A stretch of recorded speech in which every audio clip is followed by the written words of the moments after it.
कौन सा?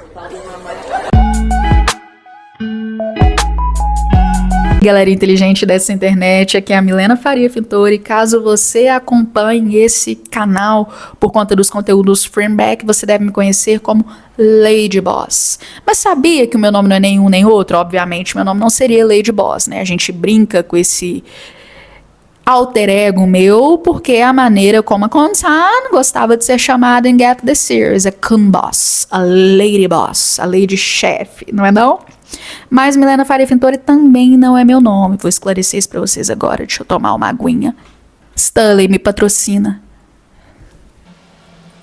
A verdade é que em 2018, a Milena, iniciando a faculdade de História, apaixonada pelo Brasil colônia e seus mistérios, e se descobrindo sexualmente falando, começando a experimentar meninas, no auge do momento da cultura onde fanfic era algo muito popular, porque a gente tinha Cameron, a gente tinha Larry, né, que é o Harry, e o Louis, de One Direction. Eu consumia muita fanfic e decidi escrever a minha. Mas na verdade hoje eu entendo que não se trata de uma fanfic, apesar de idealizar personagens que tivessem o estereótipo da Lauren Harag, da Camila Cabello. O que eu estava escrevendo ali em 2018 era uma novel.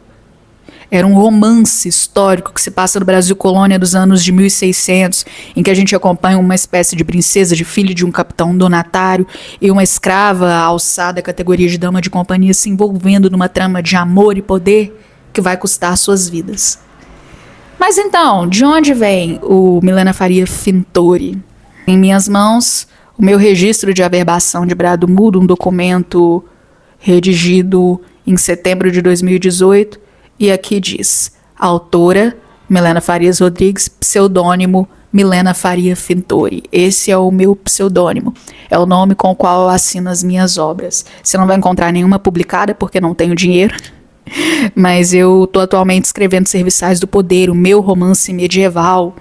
Eu adoro essa trama de famílias que envolvem poder, que envolve uma adaptação de um sistema que se assemelha ao feudalismo. Amo Érico Veríssimo, que é essa saga familiar de O Tempo e o Vento. Amo Gabriel Garcia Marques, que fala da família ali no meio da América Latina.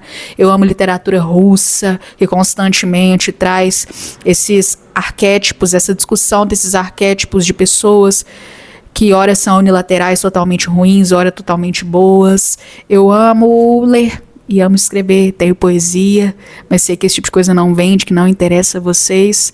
Então eu decidi trazer esse projeto particular aqui no canal, bem pessoal, brado mudo. Sei que poucas pessoas gostam, poucos assistem, porque vocês estão mesmo interessados em Frameback.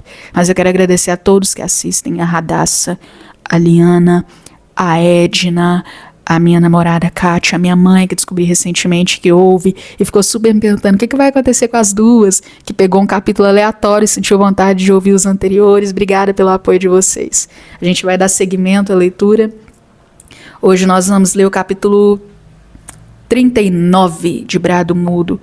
Literalmente faltam 10 páginas para acabar e ao final dessa leitura vão faltar 6. Estamos chegando ao fim desse projeto, que é o meu favorito. Muito obrigada. Vamos lá, então? Lembro-me de ter me posicionado à frente da porta do banheiro por longos instantes, depois de ter chamado em um tom não muito alto pelo corredor. Logo, eu havia decidido entrar, observando atentamente cada detalhe daquele quarto. Era maior e mais arejado que aquele no qual costumava dormir, mas não ousava chamar de meu. Nada mais me pertencia nesse mundo. Fato que não me incomodava em nada, apesar de me fazer rir por alguns segundos. Tudo tinha seu cheiro, partes de si espalhadas pelo quarto. A forma como os móveis eram alinhados, a quantidade de baús com vestidos, os lençóis esticados e encaixados perfeitamente. Meus dedos deslizando pelo vestido de algodão, sem cor por sobre a mesma cama. Os sapatos baixos ao lado, seus pertences, aguardando que ela saísse do banho. A última vez que meus olhos veriam os de Mia. 2 batidas, nenhuma resposta. Mais uma batida e nada. Mia? Aquilo havia sido quase um sussurro.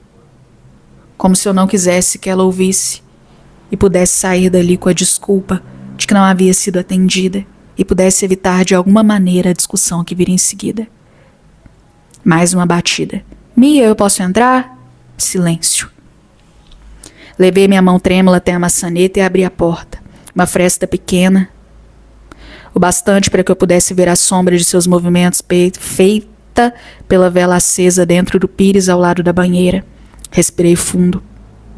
Em que caixinha se guarda a dor quando precisa continuar vivendo? Transformar a dor em graça? Tudo aquilo que recebemos ainda que sem merecimento do próprio Deus. Deus haveria de nos compensar com a graça da despedida, a dor de quando se precisa ir. Eu já esperava encontrá-la chorando. Talvez eu tenha me esquecido de ser cautelosa quando disse isso, ou já houvesse percebido que subterfúgios como esse já não eram mais necessários. Me surpreende que você, sendo a viúva, não tenha se entristecido.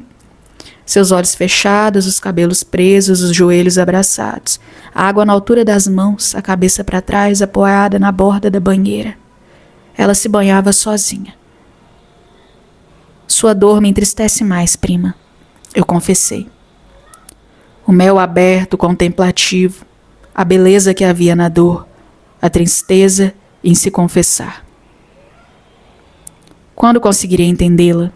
Ela indagou, esticando as pernas, deixando seios fartos à mostra. Eu precisaria vê-la uma última vez, Mia. Comentei, sentando-me ao seu lado, no chão, recostando-me na banheira, como quem pediu um carinho que sabia que não receberia. Acredita no quanto eu a amo, não é? Olhou em minha direção, a face molhada, o mel entristecido. Tão amargo quanto nunca havia provado. Me perdoe por não ter sabido corresponder a esse amor de forma digna. Ela respondeu-me de maneira gélida. Eu era quem deveria clamar por perdão. Como sair daquele quarto com a sensação de ter sido não somente mas o principal empecilho para a felicidade de minha própria irmã. Porque para mim éramos irmãs. Eu queria poder dizer que surgiriam outros rapazes e que seriam tão ou mais merecedores de seu amor. Mas como mentir de maneira tão cruel? A verdade da qual eu jamais aceitaria ter obrigado a sentir era que não há dois grandes amores. E ainda que houvesse, Afonso estaria sempre de prontidão para garantir que ninguém se aproximasse. Como partir sem adverti-la do que a esperava? Minha gatinha, no fundo, desesperada para entrar. Peraí. Vida de mãe de pet. Fomos cruelmente ludibriadas. Continuou sem entusiasmo, parecendo enfiar a vela em meus olhos. Sua mão acariciou meu rosto, dedilhando os fiapos curtos de cabelo atrás de minha orelha. Lágrimas e um sorriso sutil, tingindo a pouca claridade à nossa volta. Quem era eu para subjugá-la a tamanho sofrimento? Afonso mentiu, Mia. Silabei, confiante que havia optado pelo mais difícil. Porém, sem arrependimentos, oferecendo a cada letra o peso que havia dentro de mim. Ele não disse a verdade quando justificou a morte de Heitor. Não era o monstro pintado por meu pai. Eu poderia terminar a frase dizendo que tampouco era o anjo que ela imaginava. Mas para que aumentar sua dor? Tirou a mão de mim, virando-se na banheira vagarosamente, de modo a fitar-me de frente. Qual havia sido a intenção de Deus em nos tornar animais especiais?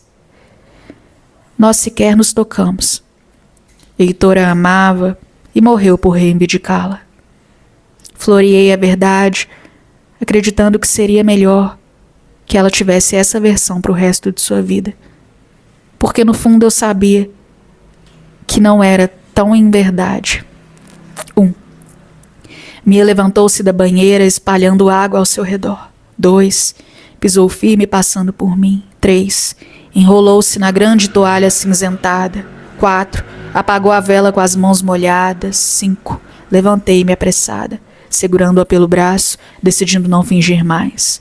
6. Ela desviou os olhos do meu. 7. Haviam 7. Como sempre houve um 7 em todas as vezes que minha contagem alcançou o 7, viria dor em seguida. Ele não cometeria tal desatino no dia seguinte ao casamento. Ela retrucou, convincente e convencida. Pensou ter esse direito por me surpreender na cama com outra pessoa, Mia. Era preciso dizer a verdade, ninguém vive guardando para si tanta culpa. E ninguém morre guardando para si tanta culpa, ela precisava saber. A mesma mão molhada que há pouco apagara a vela gasta por sobre a banheira madeirada, estalou de forma aguda em minha face esquerda, dando-me o presente da ardida sensação de fracasso. Você deveria ser condenada por adultério. Assim como ele por fornicação, de certo, mas quem de nós duas teria coragem de entregar a outra? O amor protege falhas, mas não as conserta. Os sentimentos transformam os animais em monstros, pensei comigo mesma. Ele ofereceu um acordo. Se meu pai concedesse em casamento, ele convenceria o padre a manter o ocorrido em segredo. Eu continuei. Ele ofereceu redenção mesmo depois do que fez a ele. Pareceu-me indignada, dando-me as costas ao perceber que não teria a resposta desejada. Salvar a filha da forca por adultério não era prioridade diante da necessidade de se conservar a pureza da mulher desejada. Despejei as palavras, sem certeza do que aquilo causaria. Não há acordo com Afonso se você for a moeda de troca. Seu rosto crispou-se dolorosamente, o ar da incredulidade preenchendo o ambiente, a confusão em seus olhos marejados. Caminhei em sua direção, parando pela metade do estreito espaço que nos separava, ao reparar seu gesto de contrariedade referente à minha aproximação. Sentou-se por sobre seu vestido quieta, fitando-me. Ele é meu tio, tem 3 vezes a minha idade e me assistiu crescer. Minha mãe era sua tia. Ele apenas se casou com ela e ele é um homem que não ignora a mulher bonita em que a sobrinha de sua falecida esposa se tornou. Seu pensamento distante de minha fala, os olhos perdidos no movimento do ar da incerteza. Ela precisava me prometer que jamais se entregaria a ele, que nunca cederia, para que eu partisse em paz. Mas como pedir algo assim a ela? Como uma mãe em seu leito de morte sente no direito de condenar uma criança a prometer que jamais choraria? Eu a amo. Mataria meu pai, se isso a fizesse feliz. Confessei, exausta daquela conversa. Basta de mortes, não acha? A única pessoa merecedora da forca saiu ilesa de tudo isso. Lembrei-me das borboletas, dos pássaros, das sereias. Não se tratava mais de graça. Eu merecia misericórdia divina. Eu espero que sinta-se horrível por ter tirado com sua iniquidade a vida de um homem. Cuspiu as palavras em mim, a mesma fúria que encontrei nos olhos de Heitor antes de sair do quarto para se matar. Mesmo aqueles que nos amam sentem-se traídos quando nos tornamos diferentes do que esperavam.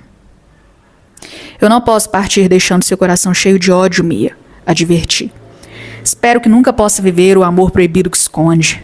Relhou os dentes para mim, olhando-me fixamente como um lobo observando a ovelha desgarrada do pastor despercebido. Aquela velha história da linha tênue entre o amor e o ódio. Heitor não será como eu. Ele terá quem reze por sua alma em todas as noites. Eu acrescentei sem coragem de fitá-la nos olhos e desejando ardentemente estar em outro lugar. Quanto a seu querido pai, jamais poderá me tocar, ele e nenhum outro homem novamente. Eu tratarei de partir com ou sem autorização para Coimbra e me trancarei em um convento. A fúria foi dando contorno a seu pranto. Assenti, parcialmente desorientado, olhei ao redor mais uma vez, a última das vezes, desejando poder me aproximar do corpo de minha irmã, caminhando em direção à saída de sua vida, desejando que o mesmo Deus que havia me abandonado ao nascer ficasse ali com ela, sentado ao meu lado, que não se distraísse com seus seios grandes e redondos, que a tomasse em um abraço pueril e só a soltasse quando ela não sentisse mais dor. Adeus, Mia. Pela partida e por tudo, aquilo que está onde as coisas não estão. Aprender a abandonar memórias era o mais difícil. Entender que já não faz mais sentido lamentar. Eu não abriria mais aquela janela em nenhuma outra manhã na tentativa de deixar a luz entrar. Eu não dedilharia os livros amarelados na estante, eu não abriria o baú de vestido dos quais eu odiasse usar. E nada daquilo era graça de nenhum lamento. Havia decidido dizer a Nana apenas no momento de soltar minha mão da sua. Passei a maior parte da tarde escrevendo-lhe, desejando a ela a mesma felicidade da qual eu sabia que me aguardava, fosse onde eu estivesse enquanto ela lesse. Lembro-me de estar desorientada ao ponto de não saber o que levar comigo, mas ter plena consciência do que me esperava. Acredito que seja por isso que saí de mãos vazias. As coisas das quais eu precisava estariam sempre comigo, as pessoas as quais eu amava estariam mais seguras longe de mim, mesmo que eu as levasse em meu pensamento, em minhas orações. E aos poucos, eu as mataria. Esqueceria suas lembranças. Me desfaria das memórias. Os escravos levaram o corpo de Heitor em uma carroça para a igreja. Padre Martim acaba de chegar à fazenda na mesma carroça, acompanhado do irmão morto, e Nana jamais havia me parecido tão desolada, o receio em seus olhos ao adentrar meus pensamentos. Tomando-me pelas mãos antes mesmo de terminar de calçar as botas, fazendo-me interrompê-la impaciente com o cair silencioso da noite. Afonso saberá o que dizer, Nana. Resfogou, olhando-me como quem sabe o que causa ao dizer o que é preciso. Mas Mia está com ele, com o padre. O que está vendo? Eu indaguei, entregue à certeza do que jamais ousei temer. Eu havia sido traída. Ela e o padre estavam na sala à espera de Afonso, minha menina, e a essa altura já estão todos reunidos. Se a morte sobrepunha-se à coragem, o medo tornaria medíocre o que deveria desbravar. Como quando se fere um animal no intuito de doutriná-lo e instiga que uma camada de pele espessa cresça no lugar, apertando a dor a qual ele deveria ser submetido e tornando-a aprendizado. Não havia nada a ser ensinado na dor, ao contrário do que todos pensavam. O povo havia encontrado uma justificativa para o abandono do Criador. Você sabe o que ela foi dizer a ele, Normadin? Nana questionou, visivelmente inquieta, lançando um olhar de preocupação capaz de condenar qualquer filho. Uni minhas mãos às suas, ciente de que aquele era um instante de despedida. O amor que eu sei que sente por mim e Mia. Demonstre surpresa quando ouvir o que já sabe. E finja não saber de nada. Finja desprezo por mim. Preciso que sobreviva. E se por acaso todos os homens naquela sala gritarem por minha morte, seja mais uma.